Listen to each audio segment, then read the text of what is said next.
ಆಗಿ ನಾನು ಇವರ ಜೊತೆ ಒಂದು ಕೂತ್ಕೊಂಡು ಈ ಕೆಲಸ ಮಾಡುವಂತ ಇಂಥ ಒಳ್ಳೆ ಒಂದು ಪರ್ಸನ್ ಜೊತೆ ಒಂದು ನನಗೆ ನಿಜವಾಗಿ ಅದು ಏನು ಗೊತ್ತಿಲ್ಲ. ಮಹಿಳಾ ಘಟಕದ ಅಧ್ಯಕ್ಷ ಓಕೆ, ಬಟ್ ಅದರಲ್ಲಿ ಏನೆಲ್ಲ ಮಾಡುವಂತದ್ದು ಒಳ್ಳೆ ಕೆಲಸಗಳು ಮಾಡುದಾದ್ರೆ ನಾನು ಮತ್ತೆ ನನ್ನ ಹಸ್ಬೆಂಡ್ ಯಾವುದಕ್ಕೂ ರೆಡಿ ಇದ್ದೇವೆ. ಯಾರಿಗೂ ಇನ್ನೊಬ್ಬರಿಗೆ ಒಳ್ಳೇದು ಮಾಡುವಂತ ಕಲಾವಿದರಿಗೋಸ್ಕರನೇ ಮತ್ತೆ ಇದರಲ್ಲಿ ಏನು ಗೊತ್ತಣ್ಣ, ಈಗ ಕೆಲವು ತುಂಬಾ ಕಷ್ಟದ ಕಲಾವಿದರು ಇರ್ತಾರೆ, ಸಿಂಗಿಂಗ್ ತುಂಬಾ ಕಷ್ಟಗಳಿರ್ತವೆ, ಹುಷಾರಿಲ್ಲ ಅಂತದ್ರಲ್ಲಿ ಕೂಡ ನಮ್ಮಿಂದ ಸ್ಪಂದನೆ ಹಾಸ್ಪಿಟಲ್ ಅಲ್ಲಿ ಗಾಯಕರು ಯಾರು ಪ್ರಾಬ್ಲಮ್ ಇದ್ರೆ ಅಥವಾ ಒಬ್ರು ಏನಾದ್ರು ಪ್ರಾಬ್ಲಮ್ ಡೆತ್ ಆದ್ರೆ ಅಂತದಕ್ಕೆಲ್ಲ ಸ್ಪಂದನೆ ಕೊಡುವಂತದ್ದು ಎಲ್ಲದರಲ್ಲೂ. ಅದೀಗ ನಮಗೋಸ್ಕರ ರಾಜ್ಯಾಧ್ಯಕ್ಷರು ಬಾರಿ ಕಷ್ಟ ಬರ್ತಿದ್ದಾರೆ. ಶ್ರೀನಿವಾಸ ಮೂರ್ತಿ ಅವರು 31 ಜಿಲ್ಲೆಗೆ ಈಗ ಆಲ್ರೆಡಿ ಪ್ರವೇಶ ಮಾಡಿದ್ದಾರೆ ಅವರು.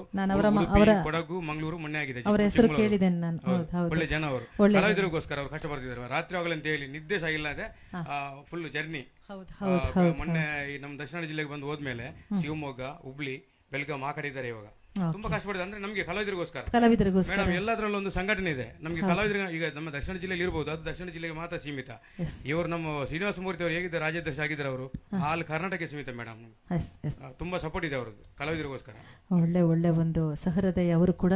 ಅವರಿಗೆ ಕೂಡ ನಾನು ನಮ್ಮ ಕವಿದಿನ ಮಿಲರ್ಸ್ನ ಪರವಾಗಿ ಹೃತ್ಪೂರ್ವಕವಾದ ಕೃತಜ್ಞತೆಯನ್ನು ಅರ್ಪಿಸ್ತಾ ಇದ್ದೇನೆ. ಹಾಗೂ ಯಾರೆಲ್ಲ ನನಗೆ ಕಮೆಂಟ್ ಮಾಡಿದಿರಿ, ಒಳ್ಳೆ ಕಮೆಂಟ್ ಕೂಡ ಮಾಡಿದ್ದಾರೆ ನೋಡಿ, ಇನ್ನೂ ಕೂಡ ಬರ್ತಾ ಇದೆ.